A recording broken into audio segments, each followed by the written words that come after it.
Muy buenos días.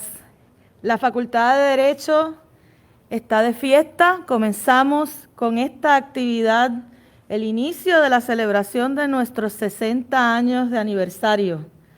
Y qué mejor forma de comenzar este ciclo de actividades por este gran evento de nuestros 60 años que con la presencia de un amigo de esta facultad, el doctor Caballero Jariet. En el día de hoy vamos a tener la conferencia magistral Democracia, Derecho y Globalización en tiempos del COVID-19. Para un saludo les presento al decano de la facultad, doctor Julio Fontanet Maldonado.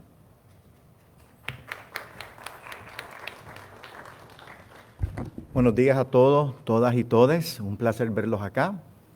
Permítame un saludo muy especial a nuestro orador invitado, doctor Caballero Jariet, a su esposa Elena, nuestra querida amiga, y también quiero saludar muy efusivamente a mi hermana rectora, Marilina Whelan. Gracias por estar acá con nosotros. De parte de la Junta de Síndicos, del presidente de esta institución, Manuel J. Fernández, de nuestra comunidad universitaria en la Facultad de Derecho, estamos muy contentos con la celebración de esta actividad.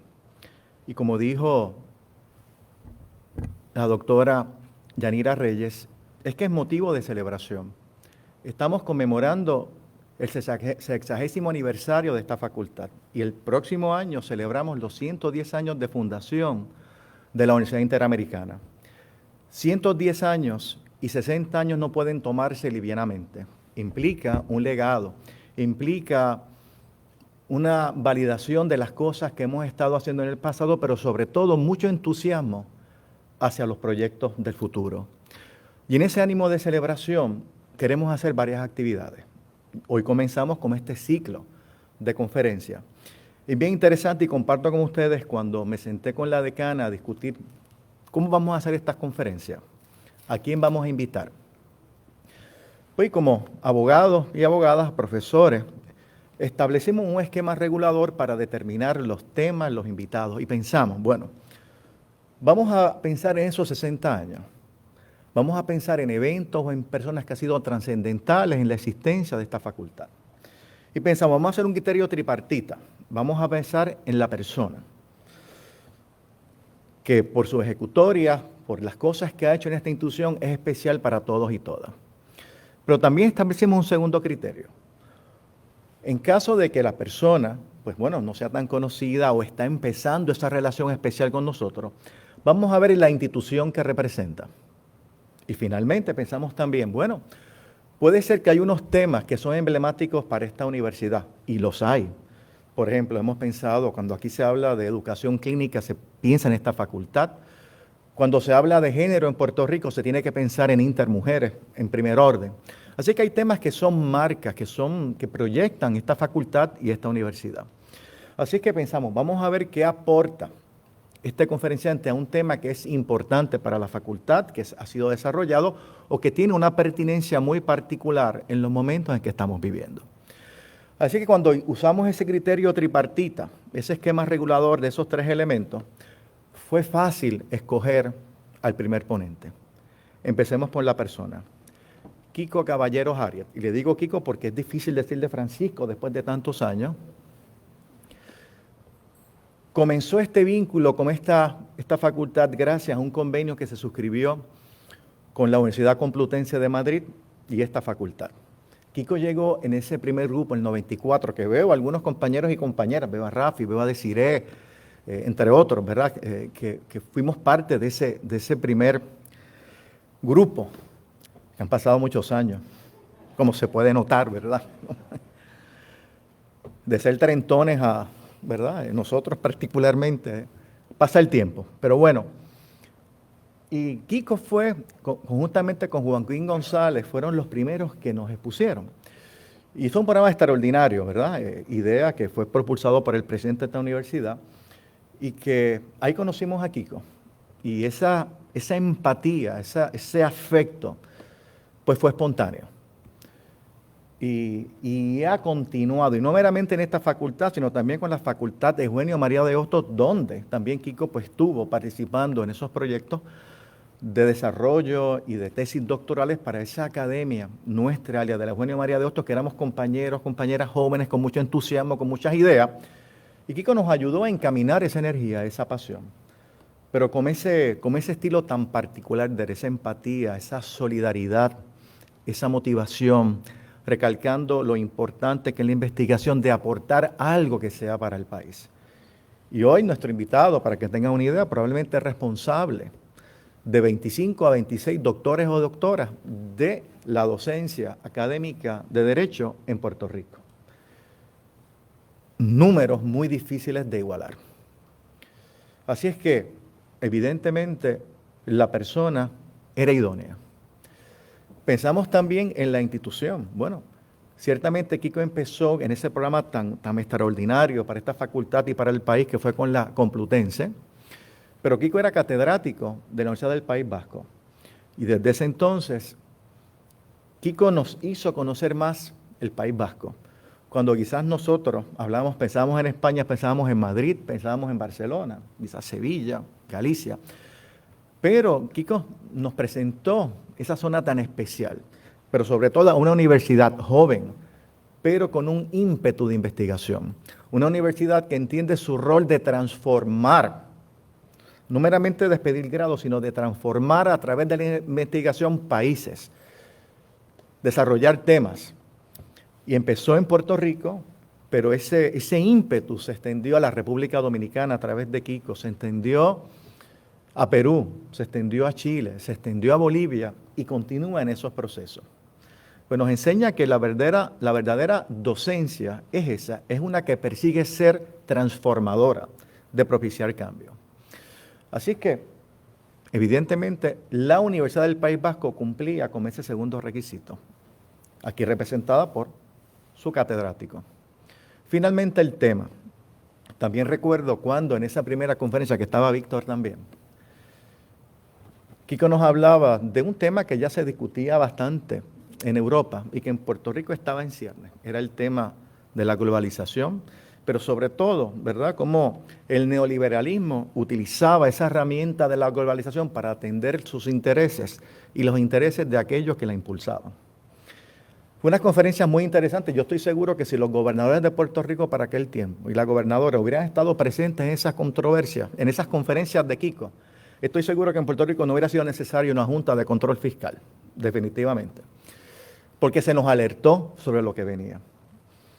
Así que fue un tema muy importante para nosotros, para empezar a discutir algo que en Puerto Rico no se discutía, por lo menos con la profundidad necesaria. Que a veces siempre miramos al norte para los asuntos y los problemas legales. Kiko nos dijo, Europa está ahí también. Europa está ávida de compartir conocimiento y de conocer las cosas que ustedes están trabajando en Puerto Rico y que ustedes, como Kiko les va a decir, Puerto Rico es un laboratorio de todos esos procesos tan particulares. Así es que yo me siento muy satisfecho con comenzar esta actividad, pero sobre todo con el ponente que hemos seleccionado y el tema que él va a exponer hoy. Porque después de todo, hacer una conferencia y no hablar del COVID y los efectos del COVID sobre todos los órdenes económicos, políticos, culturales, pues sería un desperdicio, sería no aprovechar una oportunidad para pensar profundamente sobre esos procesos. Porque después de todo, las crisis, y si alguien puede hablar de crisis, somos nosotros los puertorriqueños y puertorriqueñas. María, los terremotos, el verano del 19, Trump, hemos pasado realmente grandes retos. Y las crisis sacan lo mejor y lo peor de las personas. Y tenemos que ver lo que hemos hecho, tenemos que reflexionar. ¿Y quién mejor para conducir, para dirigir esa reflexión que nuestros invitados de esta mañana? Así que buenos días a todos y a todas, y estoy seguro y no tengo duda alguna que será una actividad de mucho interés y aprovechamiento para todos y todas. Gracias.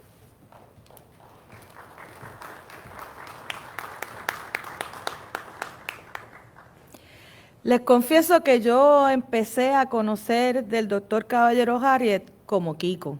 ¿Por qué? Porque empecé a conocerlo a través de los cuentos de la compañera y amiga Iris Camacho. Y luego empecé a leer y me di cuenta de que Kiko había producido tanto trabajo importante. Así que para mí fue como al revés. y es que el doctor Caballero Arias deja una huella, una marca importante, no solo en la producción académica, sino en la vida de todas las personas que tienen la suerte de trabajar bajo su mentoría. Así que, ¿quién mejor para presentarle que una de sus alumnas, la doctora Iris Camacho Meléndez?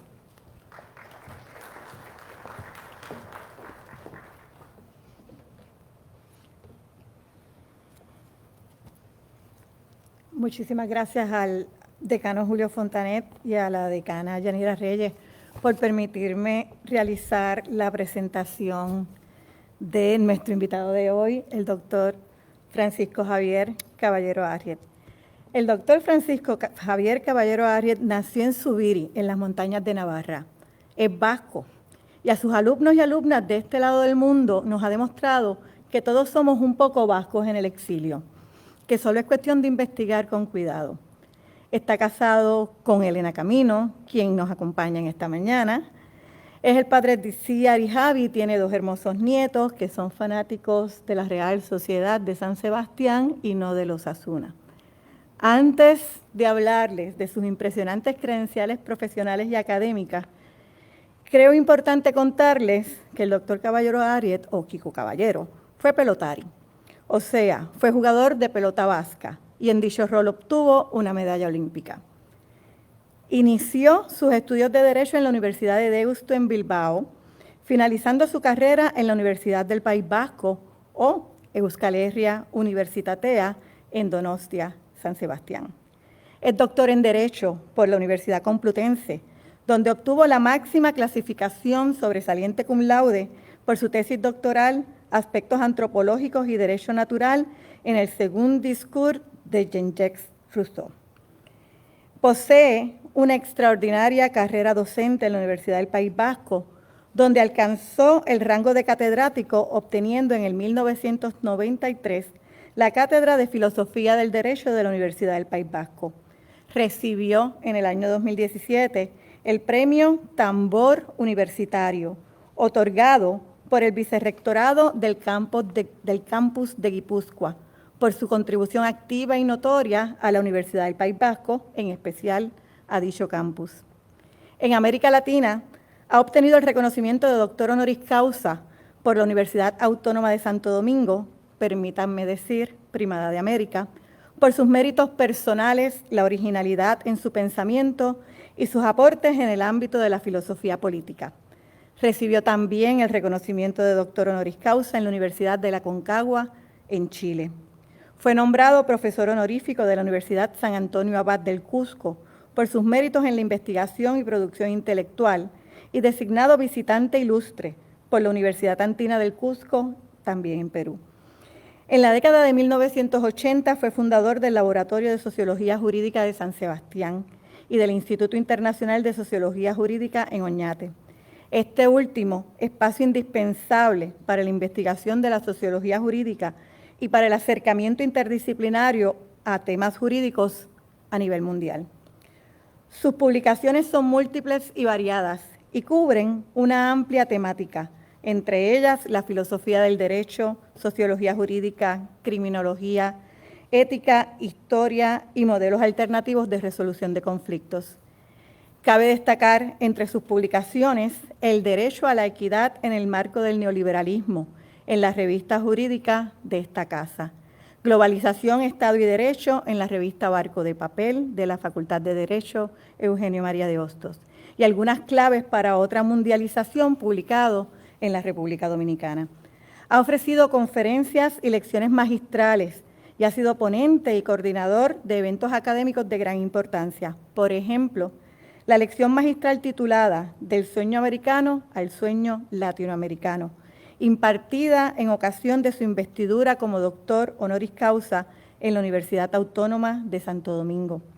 Los congresos internacionales, Derecho, Filosofía, Economía, Sociología, Psicología y Educación en un mundo global, en el marco de la Red Latinoamericana de Máster y Doctorado de la Universidad del País Vasco. El curso de verano sobre Cuba y Puerto Rico a un siglo del desastre del 98 que dio lugar a la publicación del mismo título y que contó con la colaboración de reconocidos juristas cubanos y puertorriqueños.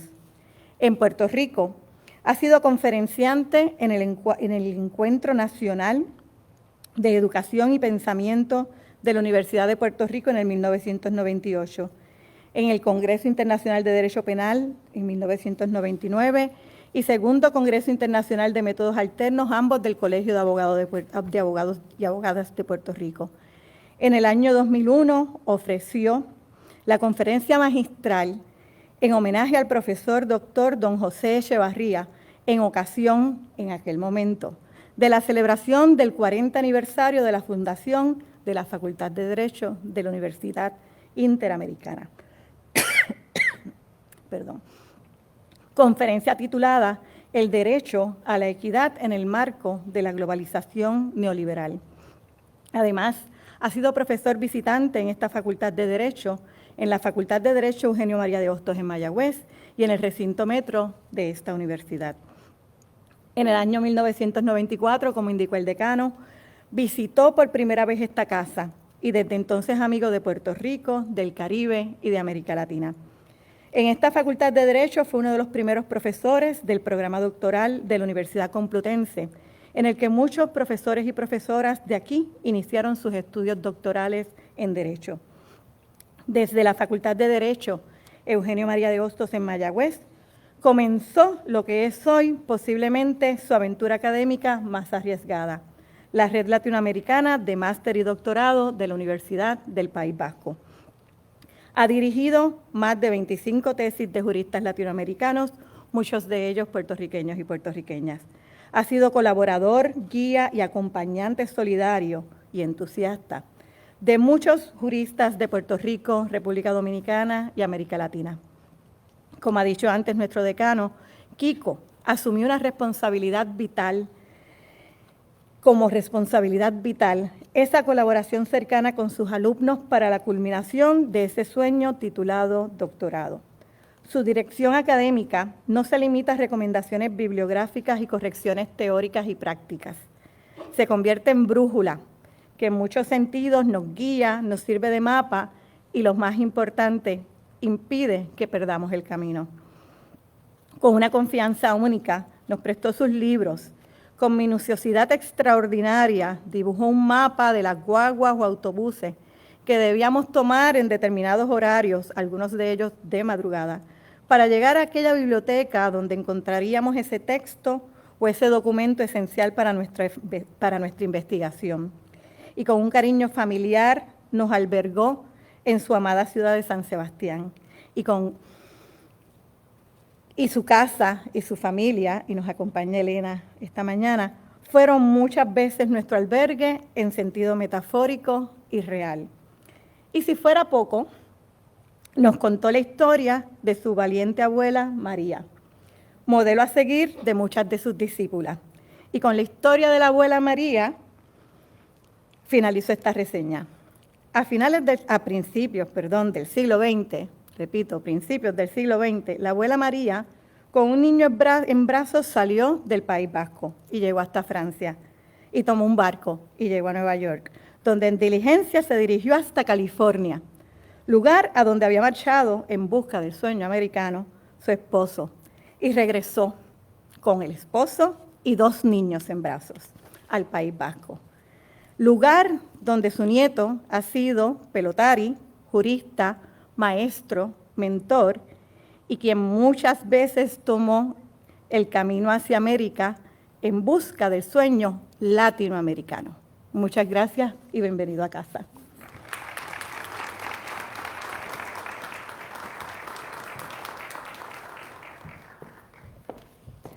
Muchas gracias, Iris. Les indico que al finalizar la conferencia vamos a tener una oportunidad de hacer preguntas y de escuchar reacciones de parte del público. Así que no les hacemos esperar más con ustedes, el doctor Francisco Caballero Jariet.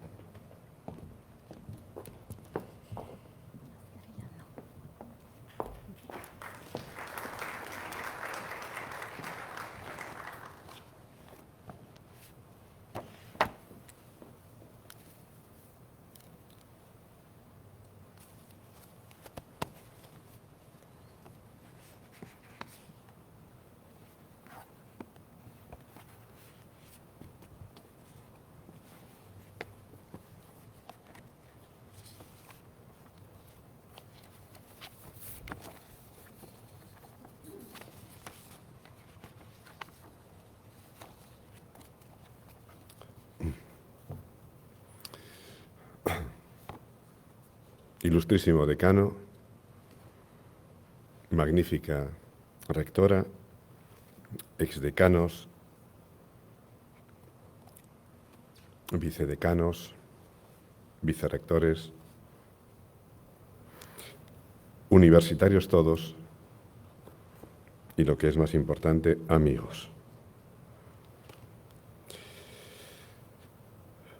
Después de haber escuchado lo que he escuchado, les invito a que pongan un índice corrector a todo, porque realmente me he sentido abrumado y ciertamente me siento muy emocionado. No sé hasta qué punto voy a ser capaz de poder articular palabra después de todo lo que se ha dicho de mí. Estoy contento, muy contento de volver a la Universidad Interamericana y en particular a la Facultad de Derecho de la Interamericana. Sinceramente, aquí he vivido momentos inolvidables. Y lo que es más importante para mí en la vida es, he hecho muchos amigos que llevo, todos ellos tienen un rinconcito en mi corazón. La conferencia que esta mañana se me invita para pronunciar dentro del marco del 60 aniversario, que ya son años, 60 años de andadura. Imagínense cuando se pronuncia una cantidad, bueno, muchas veces nos quedamos simplemente en la cantidad, pero no entramos en lo que eso significa. ¿Qué es lo que ha podido significar 40 años de producción de juristas, de producción de docencia para juristas en la sociedad puertorriqueña? ¿En qué medida la responsabilidad de esa facultad?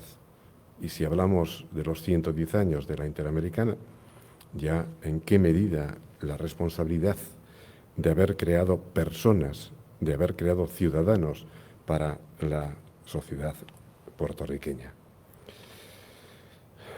Dejo esto para su reflexión y para la profundización en las cifras, en las cantidades, ¿no? La conferencia que voy a pronunciar en el día de hoy se titula Democracia, Derecho y Globalización en los tiempos de la COVID-19. Les confesaré que cuando inicié mi carrera de Derecho, recuerdo que acudí por primera vez a la primera clase con mi mochila llena, cargada de ilusiones. Había visto las series televisivas en las que el abogado luchaba denodadamente por sacar indemne al acusado de las garras de un juez que en nombre del Estado aplicaba de manera implacable la ley. El letrado finalmente, a base de astucia y argumentos bien fundados, conseguía el objetivo de la declaración de inocencia de su defendido. Y yo quería ser como ese abogado. Con tal motivo me senté en la primera fila del aula, dispuesto a escuchar, a aprender todo cuanto el profesor deseara enseñar. Era uno de aquellos primeros días del mes de octubre. Con una cierta antelación a lo que solía ser habitual, había comenzado a hacer frío en el norte de España, en el País Vasco. Eran las 9 en punto de la mañana cuando un señor de mediana edad entró en la clase, depositó su abrigo y su sombrero en el perchero ubicado en uno de los laterales del aula, y tras subirse a la tarima profesoral hizo el correspondiente saludo y procedió a hacer su presentación personal. Soy el doctor fulano de tal, catedrático de Derecho Político. El programa de la asignatura es el siguiente. Y tras 3/4 de hora de disertación, acabo diciendo: todo el programa es muy importante. Les servirá para conocer las instituciones, para conocer los conceptos, para conocer las estructuras normativas, para analizarlas, para compararlas, para criticarlas. En definitiva, para estructurar su cabeza jurídica, su mente jurídica. Pero todo ello de muy poco les servirá si no tienen los ojos muy abiertos cuando caminan por la calle, cuando se relacionan con la gente, cuando observan el mundo, cuando escrutan el discurrir de la vida, cuando aprenden de las experiencias vitales, porque tan importante o más, decía aquel hombre, aquel profesor, es lo que se aprende en la universidad de las aulas, tan importante como lo que se aprende en la universidad de las aulas es lo que se aprende en la universidad de la calle. Aquella mañana poco me preocupó si la lección 12 del programa estaba destinada al concepto de soberanía de Bodino, o si el tema 14 trataba del liberalismo de John Locke. Toda la mañana estuve dando vueltas a la frase con la que el profesor había finalizado su intervención. ¿Qué habría querido decir aquel profesor al colocar a un nivel similar las enseñanzas de la calle y las de la universidad? Hoy puedo decir, primero como alumno y después como profesor, como docente, fui dándome cuenta y comprobando la importancia de la complementariedad de las dos enseñanzas para la formación de nuestra personalidad. La experiencia que nos está tocando vivir con la pandemia de la COVID-19 es sin duda una escuela de vida, que si aprovechamos sus enseñanzas pueden ser enormemente paradigmáticas y complementarias de nuestra formación universitaria. Y por ello propongo 6 reflexiones, con las que les voy a aburrir, por supuesto. 6 reflexiones que la Universidad de la Vida nos ofrece para continuar con el proceso siempre inacabado de nuestra educación y de la conformación de nuestra personalidad. La primera reflexión la titularía: la pandemia es o ha sido o está siendo una oportunidad perdida. Siempre se ha dicho, yo no lo he vivido, que en el epicentro de las guerras, en el fragor de las batallas, entre el silbido de las balas que se cruzan asesinando, el ruido de los morteros que estallan matando, uno se abandona en manos del instinto, de ese mecanismo animal que desde la profundidad de lo irracional vela por nuestra existencia. Se dice que en esos momentos uno no piensa en nada o en casi nada, y lo poco que piensa cuando piensa es que ¿qué será de mí cuando esto pase? ¿Cómo será el día después? ¿Habremos aprendido o habré aprendido algo de lo ocurrido?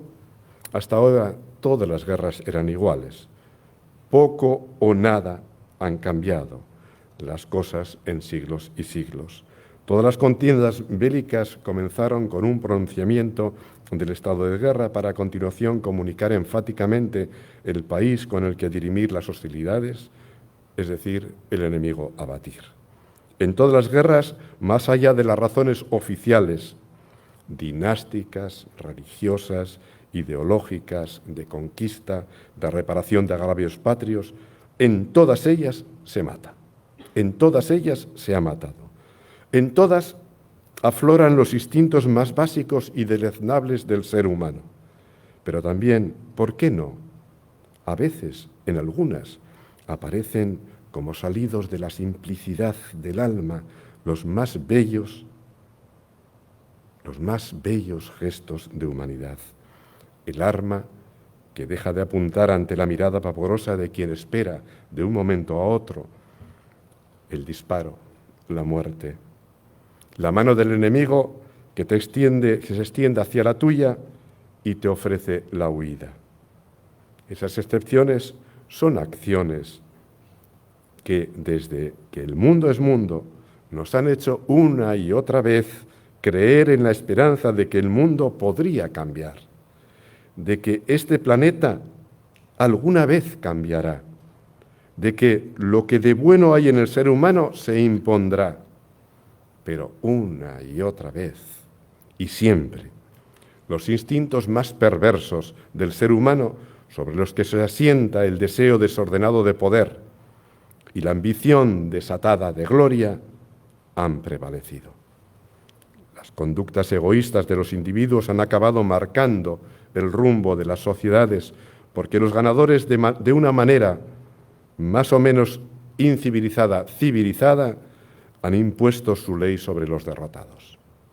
Desde que en la segunda semana de marzo el presidente francés Emmanuel Macron pronunció las palabras «Nous sommes en guerre», estamos en guerra, apuntando como enemigo a la COVID-19, y los mandatarios internacionales hicieron suya la declaración, hemos podido comprobar que se trata de una guerra diferente, de una contienda en silencio, de una disputa bélica muy particular.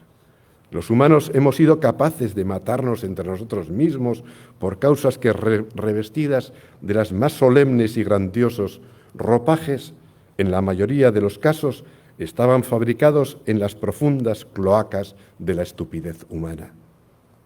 Esta guerra no tiene como adversario un hombre con la barba florida, como en el caso de Carlomagno, ni un rey como Felipe II, del que se dice que poseía tantas tierras que en ellas no se ponía el sol, ni un gobernante como Hitler, que predicaba la supremacía y el dominio de una raza, ni dirigentes como Bush hijo, Blair, Aznar, que se confabularon contra inexistentes armas de destrucción masiva. La lista de ejemplos de guerras de hombre contra hombre, la guerra de rostros humanos frente a frente, podría ser larguísima, casi infinita. La guerra contra el coronavirus es singular, porque no hay alguien con una barba florida enfrente, porque no tenemos un sujeto humano poderoso contra quien luchar, ni un personaje monstruoso a quien derrotar, ni tan siquiera la cara de cemento armado y la conciencia laxa de unos confabuladores. Y es que, a diferencia de las guerras de siempre, en las que lo irracional vence a lo racional, en la guerra de la COVID-19, el instinto animal de supervivencia no ha anulado la razón, solo ha convivido con ella. Obedecemos racionalmente a los que creemos que saben. Nos hemos enclaustrado en nuestras casas conscientes del peligro que corren nuestras vidas.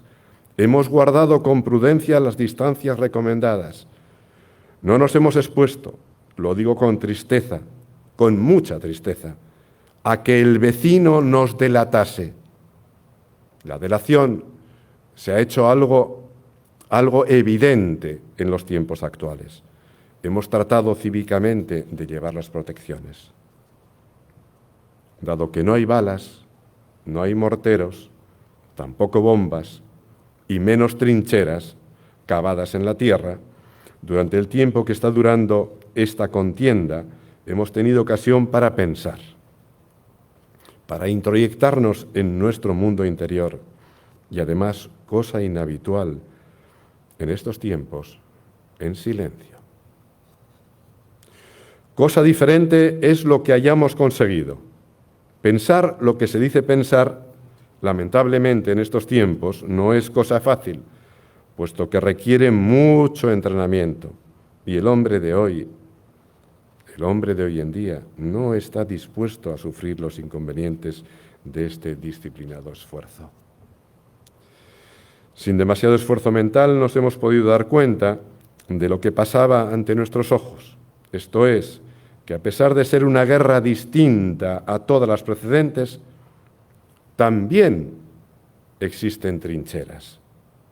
Pero a diferencia de las defensas tradicionales, que son trincheras de muerte, en las que en nombre de Dios, la nación, un monarca, la libertad y no sé cuántas cosas más, uno se protege para matar al enemigo, estas son trincheras de vida. En ellas no se lucha para la muerte, sino contra la muerte. En ellas no se grita ¡viva la muerte! En ellas se batalla por y para la vida. No son defensas construidas aprovechando la orografía y buscando la ventaja posicional sobre el enemigo, ocupadas por soldados armados convenientemente para la ocasión y vestidos con trajes de camuflaje. Son trincheras construidas en el interior de clínicas, de hospitales, de centros sanitarios, de dispensarios médicos, de recintos de todo tipo acondicionados médicamente para la coyuntura, donde las batas blancas, las mascarillas, los guantes profilácticos, los fonendoscopios, los termómetros, los fármacos, la asepsia, constituyen el camuflaje de guerra y el armamento para vencer, aquí y ahora, a la muerte.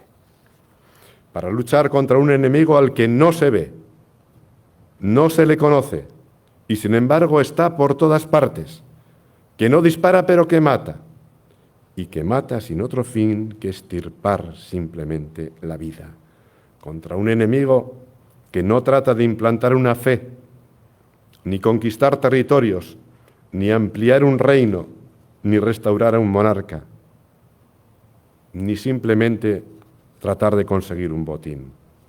De ahí que en estas trincheras donde se lucha a ciegas, ensayando terapias, comparando protocolos, investigando, experimentando, identificándose con el enfermo, solidarizándose con el que sufre, a veces sintiendo incluso la impotencia, llorando el infortunio y tratando por encima de todo de sanar. Estas trincheras no cavadas en el suelo han sido testigos de aquello que de bueno todavía hay en el ser humano, de eso que en las guerras tradicionales constituía la excepción y resulta un buen guión cinematográfico para hacer una película, posibilitar un rato agradable y recordarnos que en este mundo falto de valores, vacío de valores, value vacum, todavía existen buenos sentimientos. En esa trinchera ocupada por todo el staff sanitario, situado a caballo entre lo finito y lo infinito, solo se ha batallado por la vida. Enorme ironía, batallar por la vida. Quizás no resulte tan extraño a nivel individual, porque cada uno de nosotros, cada uno a su modo, lo hace a diario. Pero a nivel colectivo, con el rango de guerra, resulta algo insólito. A lo largo de la historia, el hombre se ha ido preparando cada vez con mayor sofisticación en la medida en que evoluciona la técnica para las guerras que destruyen vidas. Esas guerras en las que la obediencia ciega, el coraje viril, la entrega total y el honor, desde Alejandro Magno hasta la actualidad, han tenido la consideración de virtudes humanas sublimes. Es por ello que los estados han dedicado y dedican sumas de dinero cada vez mayores en una proporción directa a la evolución de la tecnología para equipar a sus ejércitos. Estos hacen alarde, se dice, de su potencia armamentística para disuadir, pero en realidad no olvidemos que tienen como fin último la victoria sobre el enemigo en una guerra, a través de la producción de la mayor cantidad de bajas. Las guerras para salvar vidas, se diga lo que se diga, y repito, nunca estuvieron en la agenda de los humanos. La segunda reflexión tiene que ver por qué las cosas son así. ¿Por qué las cosas son así? Porque en el fondo, no olvidemos, que más allá de lo que nos pueda contar la ciencia política, siempre dispuesta al eufemismo, el Estado político no es otra cosa que un pacto. Y un pacto que se realizó en las primeras décadas del siglo XIX entre la clase burguesa como clase recientemente hegemónica y la clase política para la defensa de los intereses de aquella clase presentados como intereses de la generalidad. Y es que ese pacto, como lo muestra claramente, por ejemplo, traigo el ejemplo francés, la Carta de 1830 en Francia, mediante la cual accede al poder Luis Felipe de Orleans y de su mano la burguesía, se asienta sobre dos pilares fundamentales. Uno, la ley electoral, mediante cuyo manejo y manipulación accede al poder la burguesía, y la ley de la Guardia Nacional, que a través de la consolidación del poder militar garantiza el pacto. En el fondo, es la proclamación de las constituciones militares en los términos de Saint-Simon, de aquel gran sociólogo. La paz se asienta sobre la guerra. Y a uno le viene a la mente inmediatamente aquel profundo lamento de Saint-Simon cuando, a la vista de la Carta de 1830, momento de la verdadera constitución del moderno Estado francés, decía que no se había dado a los industriales y a los científicos el puesto directivo que legalmente les debía corresponder en la sociedad y que, por el contrario, se habían vuelto a reconstruir las instituciones del poder centralizado, ejército, policía y la jerarquía de los controles económico y administrativo, creando así las condiciones para el establecimiento de la vieja política del poder, de la tradicional política del poder. De 1820, de 1830 a 2021 han transcurrido casi 200 años y seguimos igual, con la repetición constante hasta la saciedad de términos de muy difícil concreción y cada vez más: Constitución, Carta Magna, democracia, Estado de Derecho, imperio de la ley, división de poderes, etcétera, etcétera. Hemos querido entender que algo cambiaba, que algo evolucionaba para mejor. No hemos reparado en que la superabundancia de los signos solamente entraña devaluación y que por este camino inflacionario, por ejemplo, las constituciones se han convertido en verdaderas muñecas rusas en las que, abriendo muñeca tras muñeca, en última instancia encontramos el espíritu de la primera que impregna a todas las demás y, por tanto, a la actual y última. Y ese espíritu ya lo reflejé más arriba.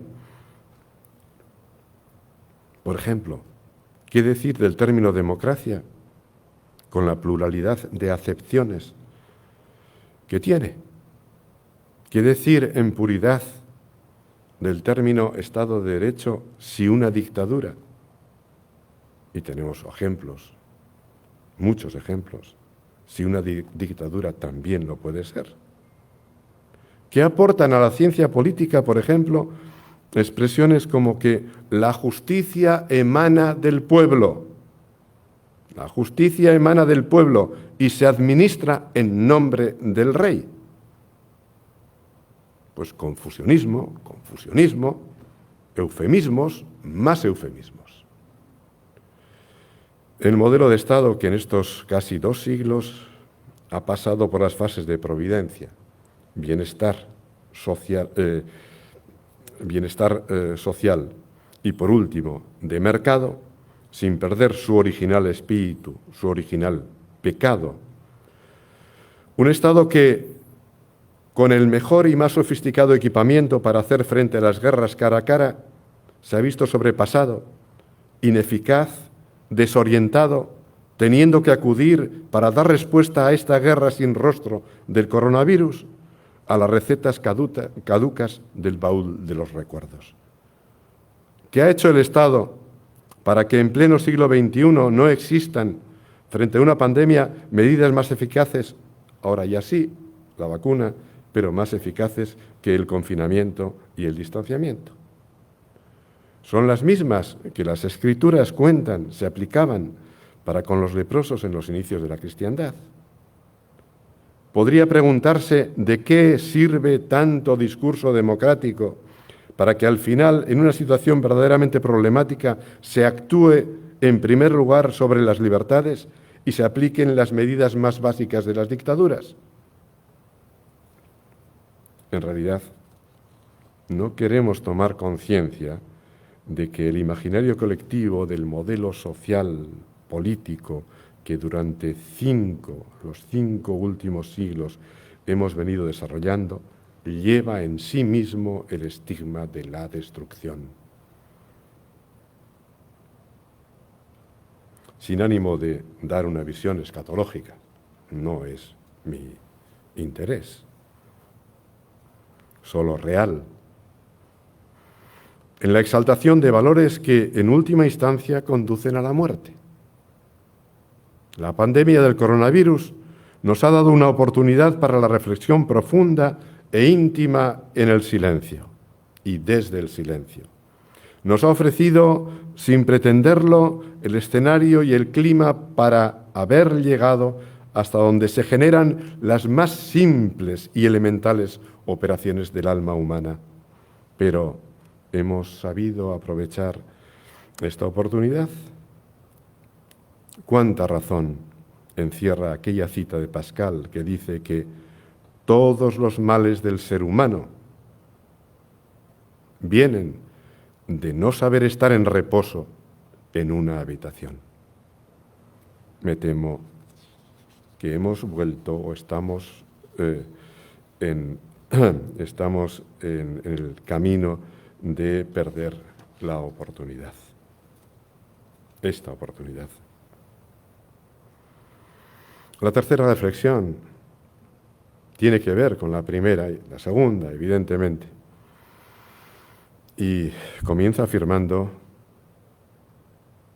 que no estamos en guerra, que tenemos un problema.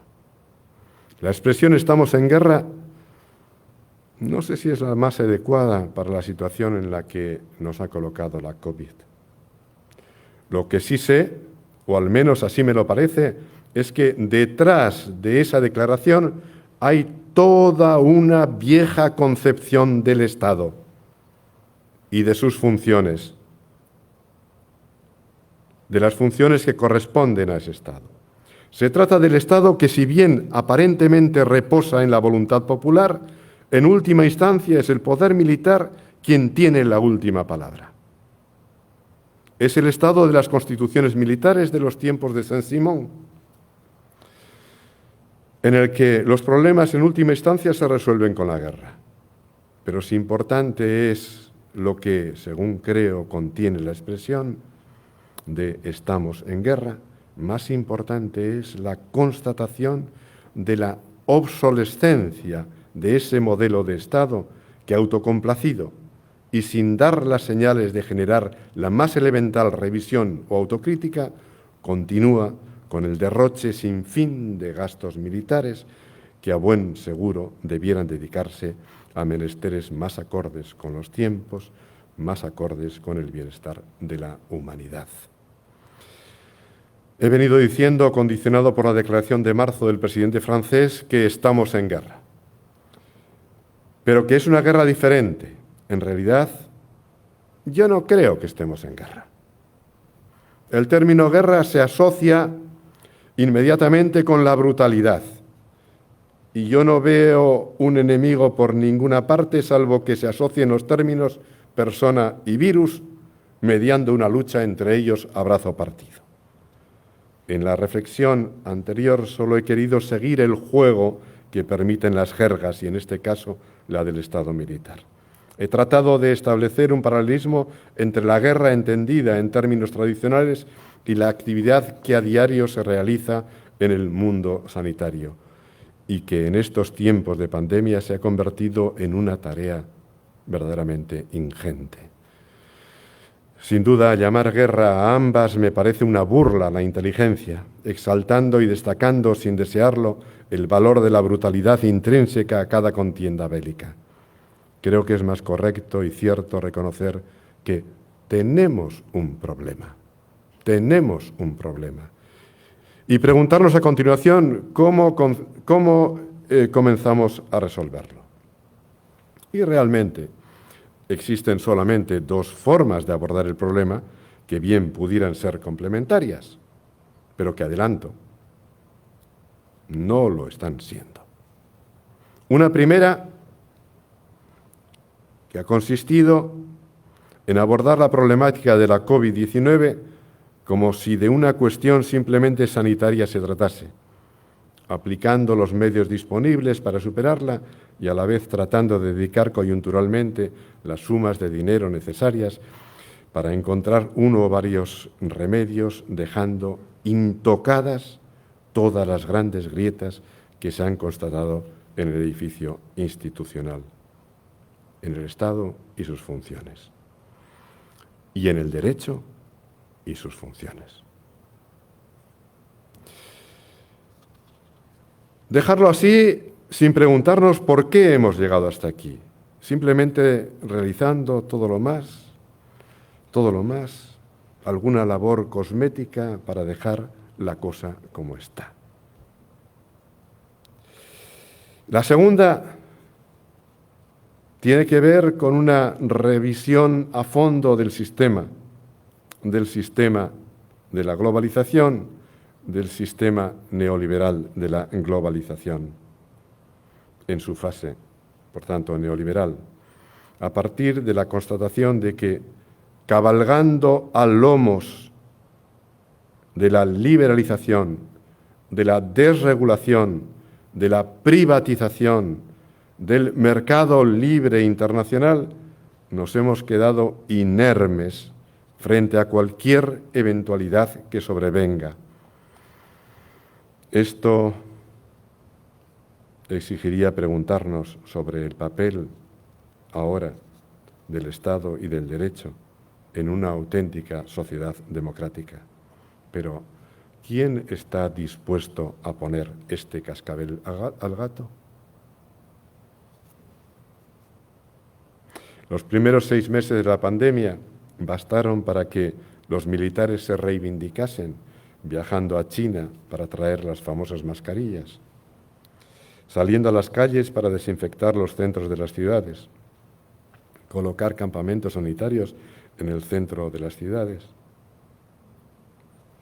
Los políticos, tras momentos de incertidumbre en los que han sobrevivido flotando como el corcho en las aguas procelosas, traten de evidenciar su competencia y en demasiados casos, pretendiendo evidenciar su competencia, lo que han demostrado es su incompetencia.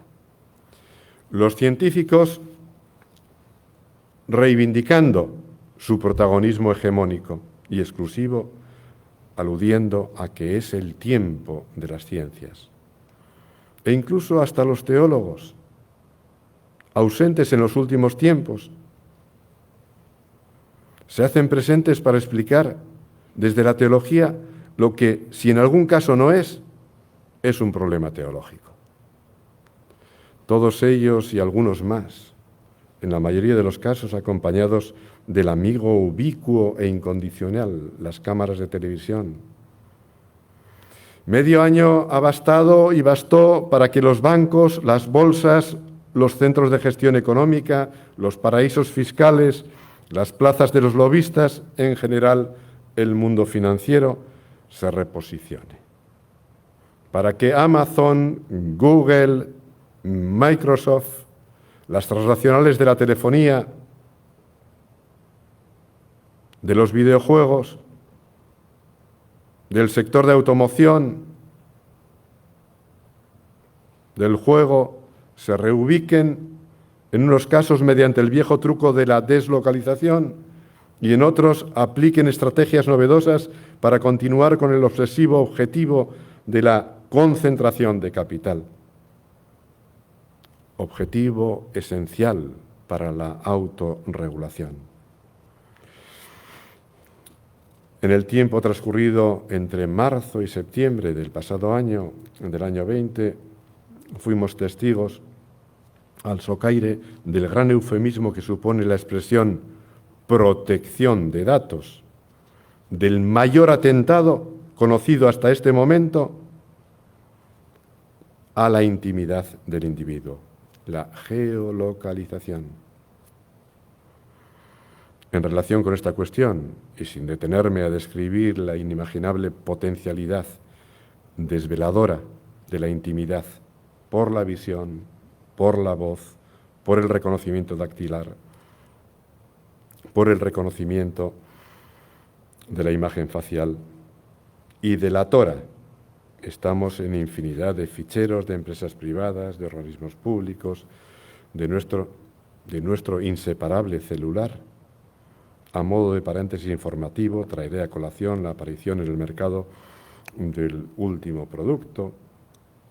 Es una cámara de vigilancia colocada sobre un dron autónomo que vuela por el interior de la casa de cada uno, recorriendo las habitaciones para registrar y mostrar imágenes hasta del rincón más recóndito de nuestro hogar. ¿Dónde queda?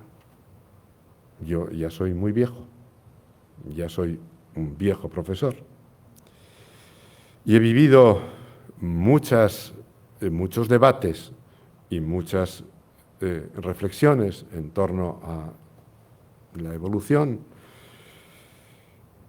de las cosas. ¿Dónde queda aquel debate interesante sobre el punto de vista filosófico-jurídico, sobre la colocación de las videocámaras en la calle? Ya no existe tal debate. Lo más que existe es un lastimoso y casposo juego jurídico para la consecución de una magra indemnización por parte de un famoso o la famosa de turno a quien un avispado paparazzi le robó la venta de una exclusiva. Lo peor del caso es que entre juegos, risas, frivolidad, exhibicionismo, infantilismo, en un clima de jolgorio juvenil, erótico, festivo, las redes sociales, en nombre de un falaz hermanamiento universal y total, confundiendo lo virtual y lo real, están en vías de hacer desaparecer la intimidad o lo que queda de ella. Todo esto es solamente una pequeña muestra del efecto en tiempo real que está produciendo esa maquinaria infernal para la que la COVID-19 no ha sido un obstáculo, sino todo lo contrario, un pretexto para su impulso. La cuarta reflexión.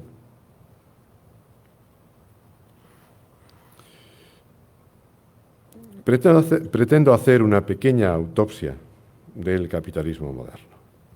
Y no debemos olvidar que el sistema mundo en el que nos encontramos inmersos en tiempos de la COVID-19 es el sistema capitalista en la fase neoliberal de su desarrollo, esto es, la globalización neoliberal.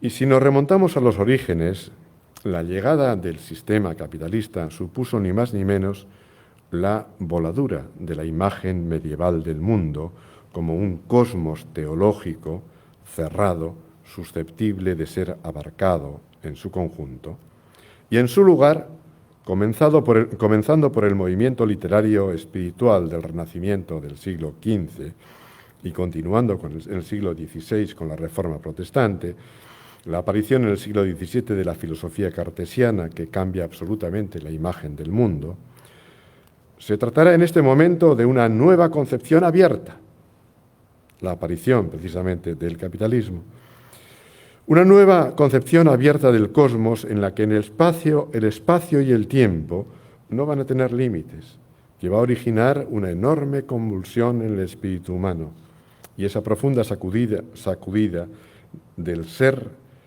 cristalizará en una nueva autoconciencia que va a diluir el imaginario colectivista y comunitario del viejo sistema social y va a exigir al individuo reubicarse a partir de la nueva realidad individual en el nuevo espacio de las magnitudes y de los números. A partir de este momento, el individuo se convierte en el eje sobre el que gira el universo. Y la necesidad principal va a ser la reivindicación del papel de ese individuo como persona libre de las ataduras estamentales. De esta manera, el derecho natural, el justnaturalismo racionalista, cogiendo el testigo del justnaturalismo voluntarista, aquel que procedía de Dios, se irá desarrollando en tanto va confirmando el principio de la libertad individual y proclamando a la persona humana como sujeto de todo derecho y fuente de toda ley. De ahí que, desde la perspectiva política, tratará de determinar en el individuo una esfera de libertad individual que se sustraiga al dominio del Estado. De esta manera, irá apuntalando la base ideológica de las grandes revoluciones liberales. Pero, ¿qué concepción del derecho natural racionalista resultará la adecuada para el desarrollo de este nuevo sistema capitalista? ¿Será un justnaturalismo racionalista cuyo fundamento es la razón de un individuo de ética positiva, o por el contrario, la de un individuo de ética negativa que legitime una conducta egoísta que facilite el funcionamiento del sistema?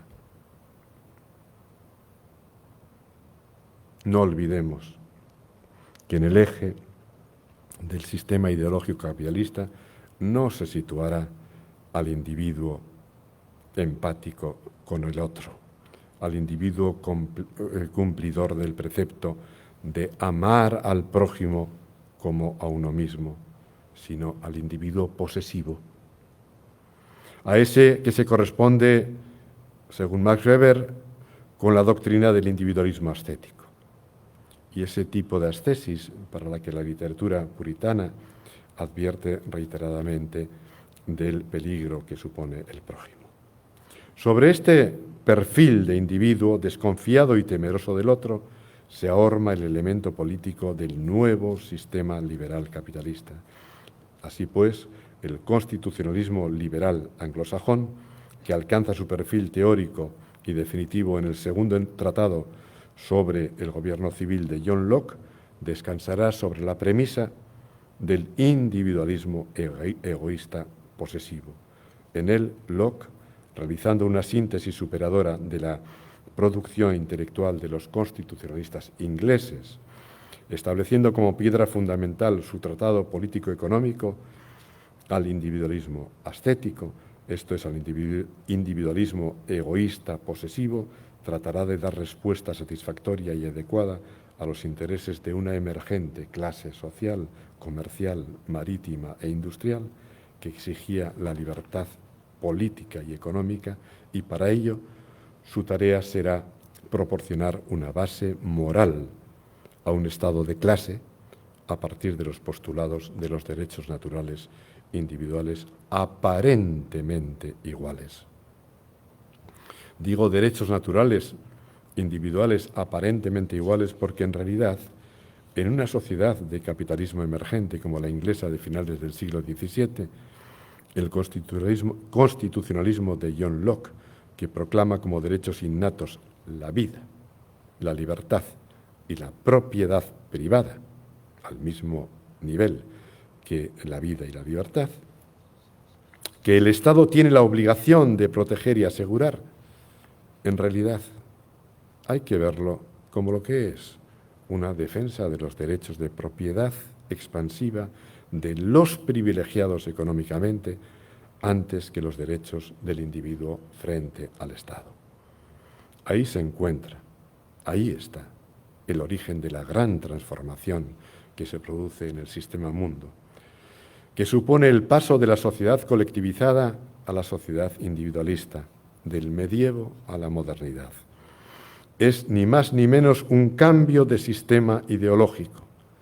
Esta nueva ideología conformada por una determinada ética, por el constitucionalismo inglés del siglo XVII, elemento jurídico-político, por la doctrina de las libertades económicas, elemento económico, así como por la filosofía empírica utilitarista, elemento filosófico, obedeciendo todos ellos a la racionalidad cartesiana es decir, a la nueva lógica. Y en el centro de todo esto, de este nuevo edificio prácticamente irreformable, como dice Max Weber, en el centro de todo esto, el individuo adoctrinado para actuar en aras del beneficio, de la rentabilidad, conforme a la acción racional de propósito. Todo un aparato ideológico que al final, tras tiempos de ilusión democrática y espejismo político vividos en las 7 primeras décadas del siglo XX, acabará sometiendo al Estado, desnaturalizando al derecho y abandonando al ciudadano convertido en consumidor en el limbo del mercado. La quinta reflexión. La ofensiva neoliberal, del Estado liberal al Estado mercado. Así pues, el capitalismo moderno, como todo sistema ideológico, aspiró a la universalidad. No creo necesario hacer una historia del capitalismo moderno porque es suficientemente conocida y además no viene al caso. No obstante, señalaré algunos momentos de su desarrollo que creo importantes. A finales del siglo XVIII, tras la Revolución Industrial, cuando aparece la clase de los capitalistas industriales, es en esos momentos cuando aparece la clase de los capitalistas industriales. En estos mismos momentos, esos industriales comienzan a integrarse en los altos niveles de la jerarquía social y a generalizar la idea de que los dueños de la economía deben ser los dueños de la política. Y más tarde, a partir de 1860, los grandes países industrializados inician una enorme expansión imperialista y, consecuentemente, su sistema económico liberal capitalista, con sus instituciones características, grandes bancos, grandes empresas, bolsas, patrón oro, y el sistema político, esto es, el modelo de Estado liberal constitucional, se generalizan a lo largo y ancho del mundo. La exportación internacional del modelo político-económico posibilita a su vez la transformación del modelo de empresa. Esta pasa de ser una entidad con rostro humano a convertirse en un ente abstracto y despersonalizado. Se tratará de la empresa multinacional que no tendrá como límite de acción las fronteras del Estado, sino que su actividad se va a realizar internacionalmente. La instauración de este modelo de empresa va a llevar emparejada una relación de conflicto estructural entre los intereses económicos del capital y las funciones que el Estado tiene que desarrollar. Las funciones que se le suponen al Estado inspiradas en el bien común. A fuer de ser riguroso, debo decir que en esta relación dialéctica entre la economía y la política en el marco del sistema capitalista se han producido y se produjeron grandes logros. Logros más que estimables, de derechos sociales, e incluso hubo momentos en los que se vivió la ilusión de que caminábamos por las vías que conducían a una mayor democratización política de los países occidentales. La realidad fue el espejismo del Estado social. Sin duda, fue la ilusión de una noche de verano. No podía ser de otra manera. Un modelo que en su genética lleva el pecado original de la desigualdad cimentada en el individualismo egoísta, no podía permitir que su evolución transitase por los caminos que conducían a la igualdad democrática. Todo era una apariencia. En tanto se desarrollaban los derechos sociales, laborales, del consumidor, derechos humanos, entre los años 30 y los 60 del siglo pasado, a través de un Estado que daba la impresión de dominar la situación y de cumplir con holgura sus funciones supuestamente encaminadas a una democratización social constante, entre tanto, el entramado económico, con su modelo multinacional, preparaba la globalización neoliberal. De 1973. En ese momento, cuando se tiene certeza de que se dan las condiciones para acometer el paso hacia la fase neoliberal del desarrollo del capitalismo, se produce el pistoletazo de salida de lo que de manera eufemística hoy conocemos como globalización. Se comienza con el experimento chileno del general Pinochet. Se continúa con las conocidas crisis del petróleo de los años 70. Las predicaciones de los apóstoles neoliberales Ronald Reagan y Margaret Thatcher, la caída del muro de Berlín de la década de los 80, la guerra del Golfo Pérsico a comienzos de los 90, las sucesivas capitulaciones de Europa a la idea neoliberal a través de sus tratados de finales del siglo XX y principios del siglo XXI, el atentado del 11 de septiembre contra las Torres Gemelas de Nueva York, las guerras de Irak y sus famosas armas de destrucción masiva que nunca se encontraron, Afganistán, la primavera árabe y tantos hitos que han alimentado las teorías conspiratorias, en el sentido de que han podido ser algunos de ellos sucesos provocados para justificar e incluso legitimar impulsos de aceleración en la implantación del sistema capitalista moderno como ideología y cosmovisión. Yo no pretendo ir tan lejos. Y aunque por algunos sea calificado de ingenuo, yo no creo en las teorías de la conspiración. Y no creo simplemente porque no tengo pruebas y porque no puedo tenerlas. En lo que sí creo, porque las pruebas son evidentes, es que aunque el sistema no provoque los hechos, sí los aprovecha. Y los aprovecha en su beneficio cuando estos se producen. Y es esencialmente evidente que en tanto ocurría lo anteriormente dicho, el mercado y su lógica se imponían al Estado y la suya.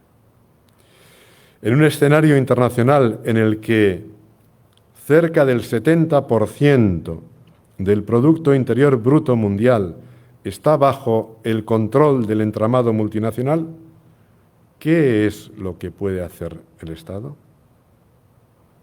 ¿Qué podemos esperar del derecho?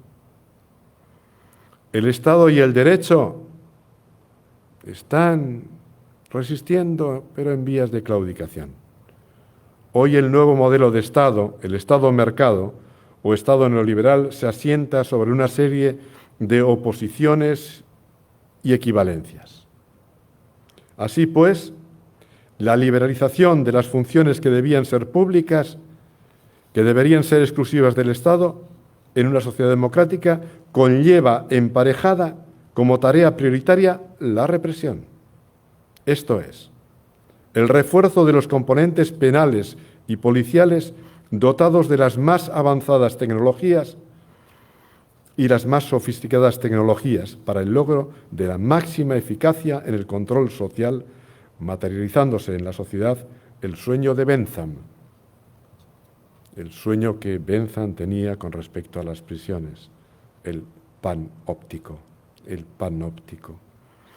La liberalización y la desregulación de los flujos financieros exige como contrapartida la flexibilización del mercado del empleo y la disolución y la desaparición de los derechos del trabajador con el aumento correlativo de la precariedad, contratos basura, la sobreexplotación, la vigilancia en el lugar de trabajo, la disminución de los derechos sociales, la inseguridad con respecto al empleo, etcétera, etcétera, etcétera.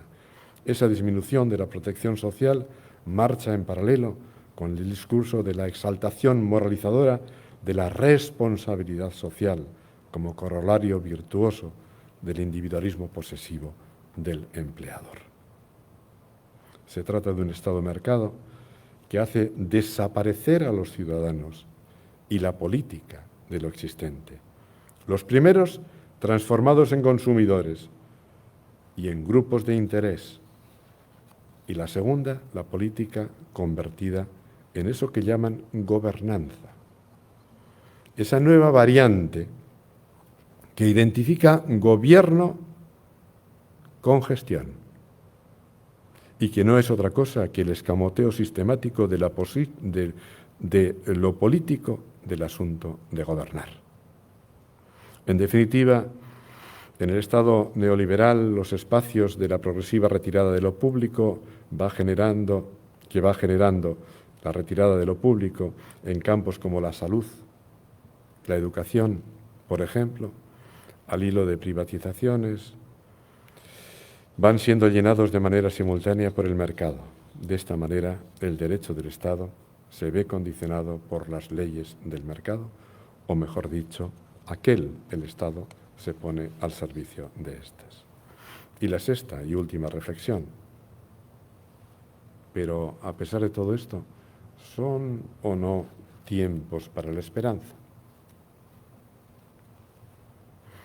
A partir de todo lo dicho, puede que los más optimistas crean que, tras la experiencia de la COVID-19, las cosas pueden cambiar.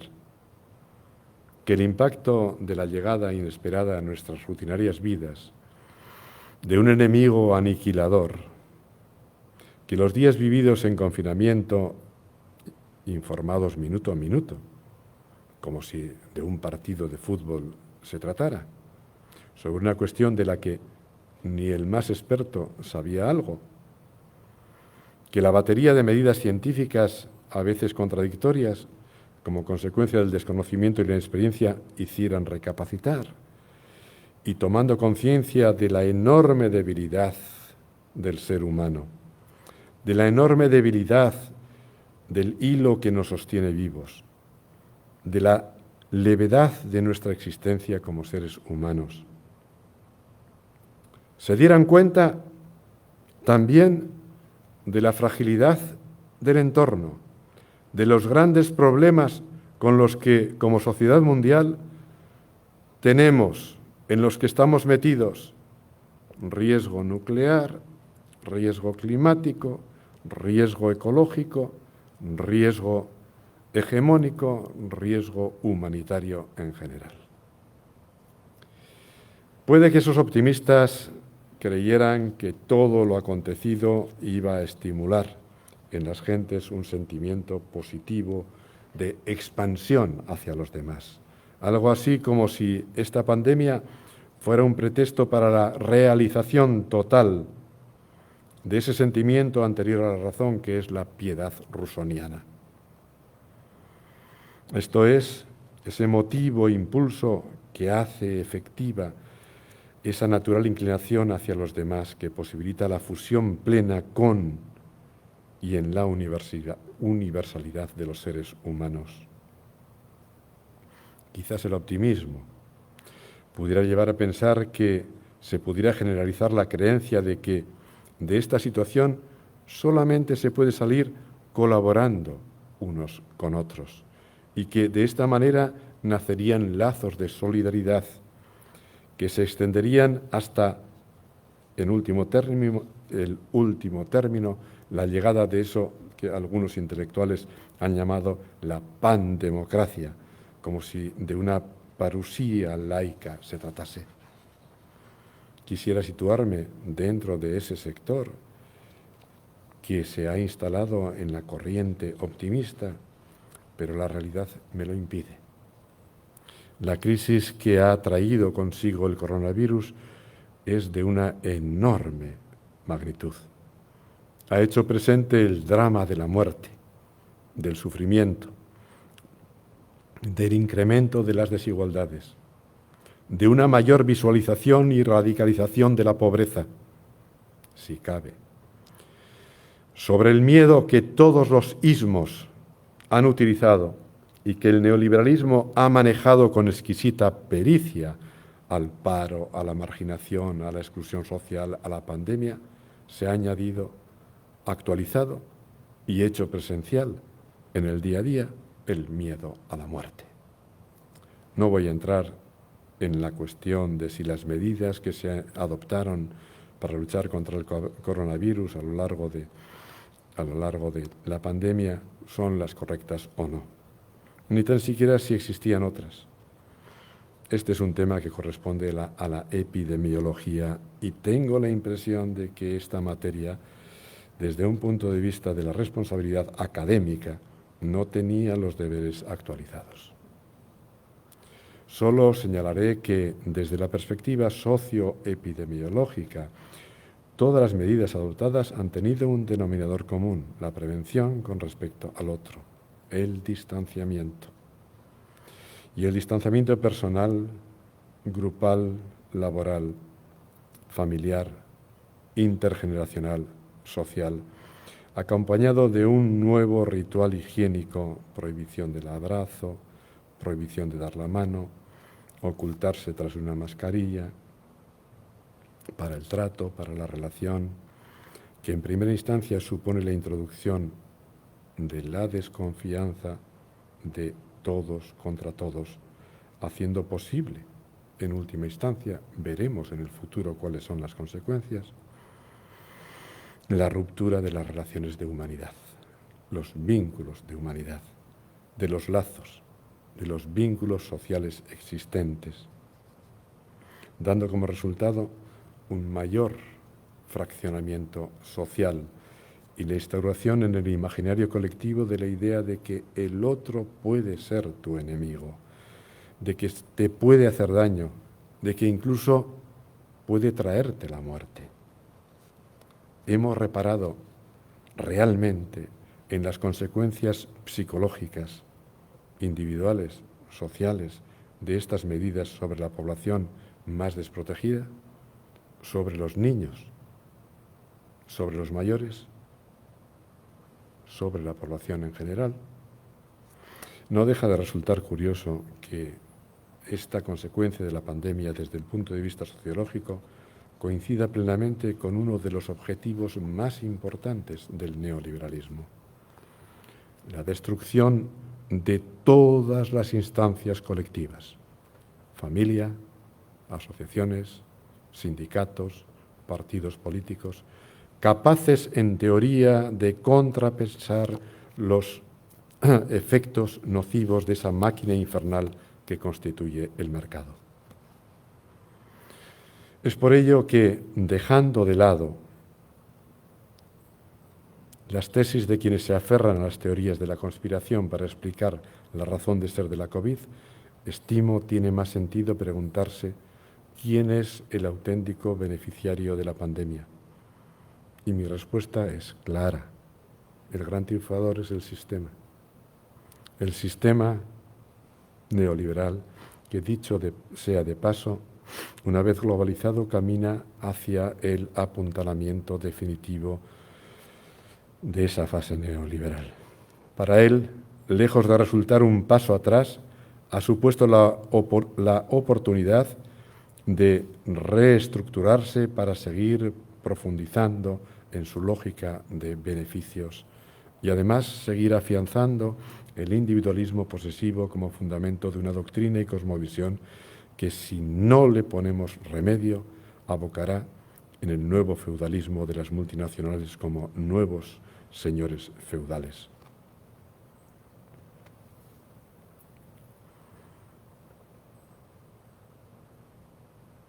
Hace algunos años ya avanzaba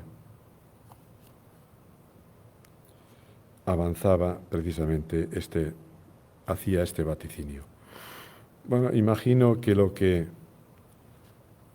ustedes han podido destilar de esta intervención tiene mucho de pesimismo. Y yo les digo que solamente en apariencia, solo en apariencia. En el fondo soy profundamente optimista porque frente al universalismo desbocado neoliberal que la pandemia del coronavirus contribuye a apuntalar, vamos a ver emerger las culturas particulares cada vez con más fuerza. Ellas, a lo largo y ancho del planeta Tierra, cada vez con más fuerza reivindican su protagonismo en el tablero político internacional. Es a ellas a quien teme el sistema ideológico del mercado, porque son depositarias ellas de los sistemas axiológicos que deslegitiman la ideología que sustenta el mercado. Ellas son el espejo en el que el neoliberalismo no quiere mirarse. De nuevo, como siempre, a su ritmo, lentamente se impondrá el poder imponente de los hechos. Como habrán visto, la tesis que yo defiendo tiene mucho que ver con la tesis de Polanyi, de Karl Polanyi, que yo al que realmente es una de mis fuentes de inspiración. Y la tesis, dice, defendida por este autor, es la de que la idea de un mercado que se regula a sí mismo era una idea puramente utópica. Una institución como esta no podía existir de forma duradera sin aniquilar la sustancia humana, la naturaleza de la sociedad, sin destruir al hombre y sin transformar su ecosistema en un desierto. Pero permítame confesar, para terminar, donde yo creo ver un rayo de esperanza es en ese aparente entramado, dentro de ese entramado infernal, que en primera instancia suscita un sentimiento de impotencia. Yo veo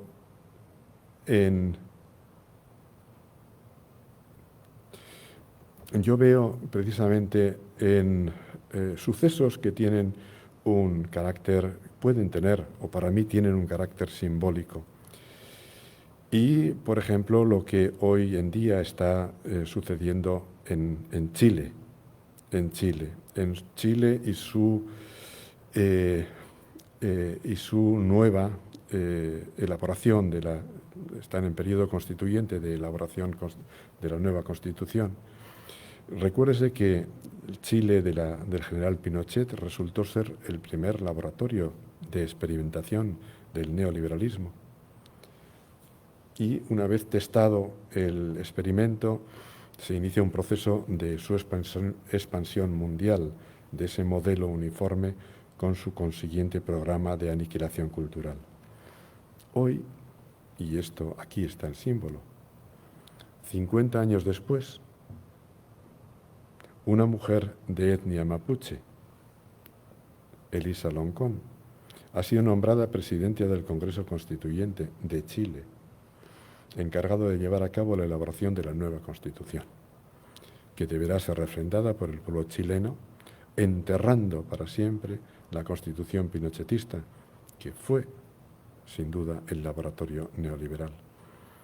El hecho en sí, para mí, tiene un alto contenido simbólico. Ya en mi libro, como he citado hace un momento, último, algunas claves para otra mundialización, sostenía que la superación de la globalización neoliberal se realizará, como he dicho hace un momento, a través del regreso a las culturas. Y este regreso a las culturas es la propuesta actualizada del volvamos a la naturaleza de Rousseau. Se trata del reencuentro en cada cultura, en cada identidad, con la identidad alienada, perdida por el efecto de la erosión que sobre el individuo está produciendo el mercado.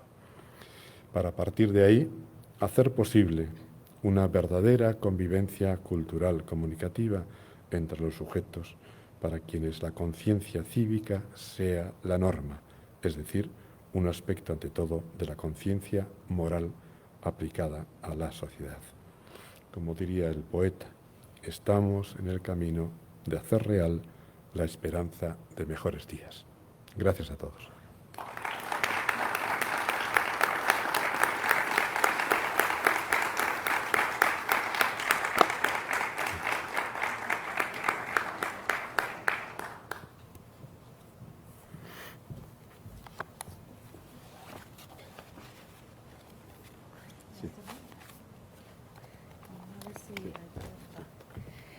Magistral la presentación del doctor Caballeros Ariet, quien nos invita a reflexionar sobre tantas cosas, pero que podemos ver algunos de los asuntos que están pasando en Puerto Rico, ¿verdad?, en sus palabras.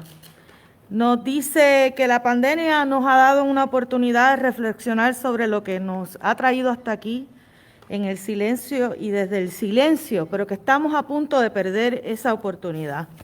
Y en su autopsia del capitalismo neoliberal nos dice que la ofensiva neoliberal del Estado mercado se refleja en un desmantelamiento de esa apariencia de la igualdad y cómo los sistemas, los estados se convierten en estados mercados, y ahí nos pregunta qué puede hacer el Estado y qué podemos esperar del derecho. Y en este proceso nos dice que la liberación de las funciones públicas conlleva el fortalecimiento de la represión y de las tecnologías del control social.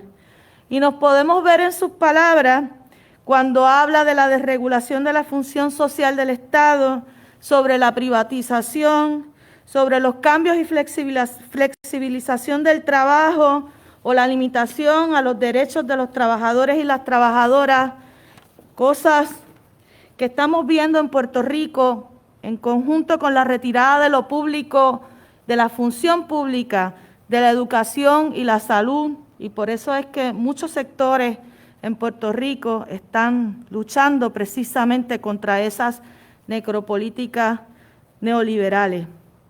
Y termina diciéndonos, preguntándonos si son o no tiempos para la esperanza, y identifica la esperanza en procesos asociados a la recuperación y el regreso a las culturas, mencionando particularmente el proceso constituyente en Chile. Así que tenemos mucho que pensar, ¿verdad? Hay mucho que decir. Abrimos el espacio en este momento para sus preguntas o reacciones. Hay 2 micrófonos en el teatro, en el piso, así que adelante.